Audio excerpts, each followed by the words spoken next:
koyuldu. Endi Hindistan'a varıp biyopsiya qilib, operatsiya qilib ko'rish kerak deyapti miyani. Zudlik bilan Hindistonga jo'natish kerak deyapti.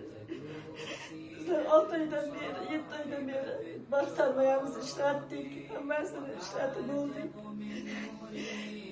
Mana shu bolam endi gapirmay ham qo'ydi. 2 oydan beri ko'zlari ham ko'rmayapti. Iltimos yordam beringlar.